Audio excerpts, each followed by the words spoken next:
अब तक आपने सुना कि कावेरी जी अपनी तीनों बेटियों ईशा, मोहिनी और सुहाना की शादी 3 घर जमाई लड़कों के साथ करवा देती है। उन्हें लगता है कि ये लड़के शायद घर का कामकाज संभाल लेंगे, लेकिन उनके तीनों घर जमाई बहुत आलसी थे। वो नौकरी भी नहीं करते थे और बाहर का काम भी नहीं। कावेरी जी ने अपनी बेटियों से कहा कि वो प्रेगनेंसी का बहाना बनाकर अपने पतियों को सबक सिखाए। अब सुनिए आगे। मम्मी, आपने जैसा कहा था हमने वैसा ही किया, लेकिन देखिए ना, विवेक का हाल तो वैसा का वैसा ही है। घर में ना सुबह का नाश्ता बनता है और ना खाना। नौकरी पर जाने की बात करूं तो खाने को दौड़ते हैं मुझे। हाँ मम्मी, मैंने भी सुमित को कितनी बार कहा कि अगर नौकरी नहीं करनी तो कोई छोटी सी दुकान ही खोल लो। घर का खर्चा कैसे चलेगा? देखो दोपहर के 12 बजने आए और जनाब अभी तक सो रहे हैं। हाँ मम्मी, ईशा और सुहाना ठीक कहती हैं। अविनाश का भी यही हाल है।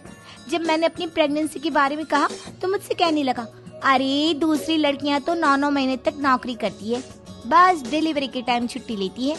मोहिनी, तुम भी नौकरी करो। अब मुझे कहाँ नौकरी मिलेगी? मम्मी बताओ अब मैं क्या करूँ? हे भगवान, क्या सोचकर घर जमाई दामाद लाई थी मैं कि मेरी बेटियां मेरे पास रहेंगी और खुश रहेंगी, लेकिन इन आलसी दामादों ने तो हमारी जिंदगी को भी प्रॉब्लम में डाल दिया है। मैं तो कहती हूँ मम्मी, हम लोग वापस अपनी जॉब पर जाना शुरू कर देते हैं। बता देते हैं इन लोगों को कि हमने प्रेगनेंसी का बहाना किया है। नहीं नहीं बेटा, ऐसी गलती भी मत करना। अगर तुमने ऐसा किया तो इन तीनों की आदत और खराब हो जाएगी। अरे आज नहीं तो कल कभी तो तुम प्रेग्नेंट होगी, तब वापस यही प्रॉब्लम आएगी। तब क्या करोगी तुम तीनों? हाँ मम्मी, आपकी बात तो बिल्कुल सही है। इन लोगों को तो सुधारना ही पड़ेगा। लेकिन कैसे? अपने बच्चों के आने की खबर सुनकर भी इन लोगों पर कोई असर नहीं हो रहा। पैसे कमाने के लिए घर से बाहर निकलना ही नहीं चाहते ये तीनों। अब मेरे दिमाग में एक प्लान आया है। तुम तीनों चिंता मत करो, उन तीनों को बुलाओ, फिर मैं बात करती हूँ। थोड़ी देर बाद कावेरी जी अपने तीनों दामादों को सामने बुलाकर अपनी बात कहना शुरू करती हैं। अविनाश, सुमित और विवेक, देखो बेटा, मैं ना तुम तीनों से बड़ा प्यार करती हूँ, इसीलिए तो तुम्हें घर जमाई बनाकर रखा है मैंने।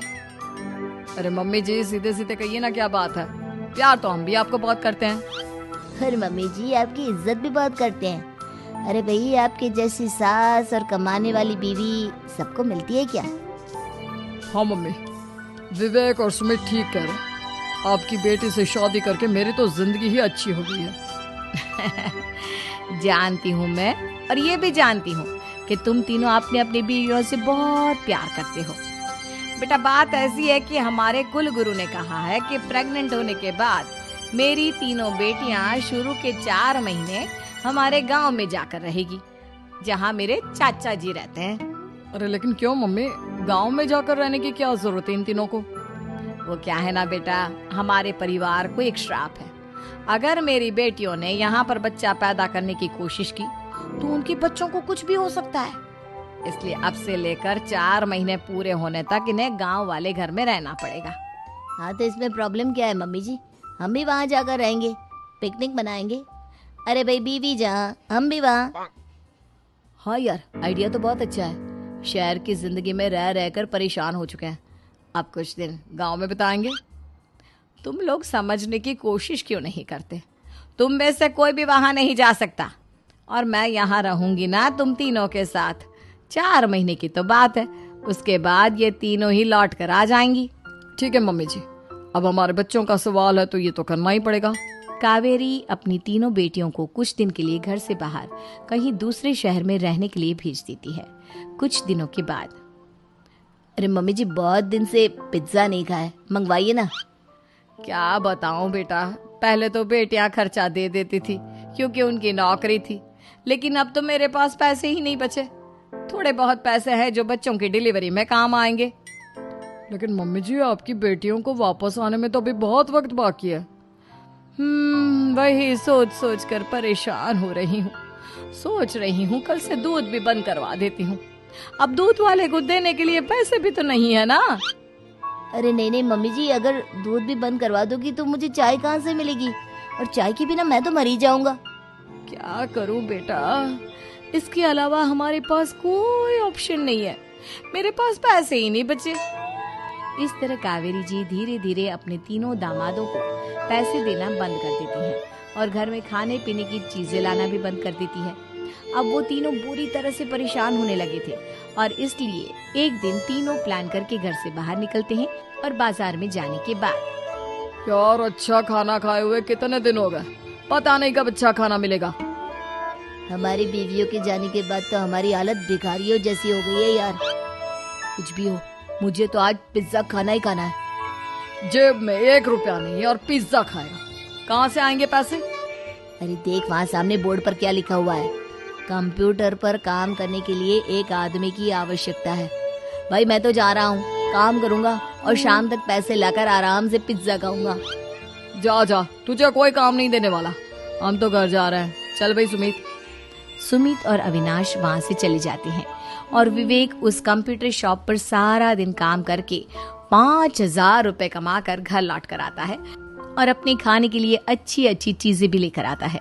ये देखकर विवेक और सुमित के दिल में भी कुछ पैसे कमाने की इच्छा जागती है। अरे सुबह सुबह कहाँ चल दी है तुम? मम्मी जी एक बहुत अच्छी जगह मिली है, कंप्यूटर पर काम करने के 5,000 मिले थे कल मुझे। अगर रोज काम करूँगा तो पूरे 40,000 की तनख्वाह। अरे वाह, ये तो बहुत अच्छी बात है दामाद जी, आपको जाना ही चाहिए। सुमित और अविनाश विवेक को इस तरह तरक्की करते देखकर परेशान हो जाते हैं और वो दोनों भी काम की तलाश में निकल पड़ते हैं। धीरे धीरे उन दोनों को भी काम मिल जाता है। अब कावेरी के तीनों दामाद छोटी मोटी नौकरी करके अच्छा पैसा कमाने लगे थे। एक दिन कावेरी उन्हें अपने पास बुलाती है। अरे वाह, विवेक 40,000 कमा लेता है, अविनाश 60,000 और सुमित तुम भी 40,000 के आसपास कमा ही लेते हो। कुल मिलाकर तुम अच्छे खासे पैसे कमा रहे हो बेटा। हाँ मम्मी जी, बहुत मजा आता है जब महीने के एंड में मोटी रकम हाथ में आती है।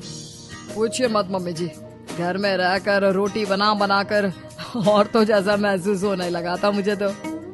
हाँ बेटा, तुम तीनों की बात तो बिल्कुल ठीक है और जानते हो अब तुम तीनों की पत्नियां भी वापस लौट कर आने वाली है। लेकिन मम्मी जी अभी तो उन्हें गए सिर्फ 2 महीने हुए हैं, आपने तो कहा था वो 4 महीने के बाद लौट कर आएंगी।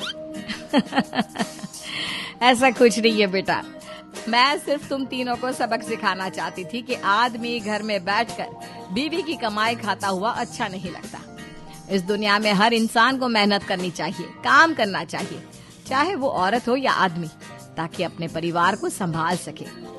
कावेरी की बात सुनकर उन तीनों को अपनी गलती का एहसास होता है और कावेरी उन्हें सच बता देती है कि ईशा, सुहाना और मोहिनी शहर में ही कहीं दूसरी जगह रह रहे थे। शाम के वक्त उन तीनों की पत्नियां लौट कर आ जाती है और कावेरी जी का परिवार एक खुशहाल परिवार की तरह रहने लगता है।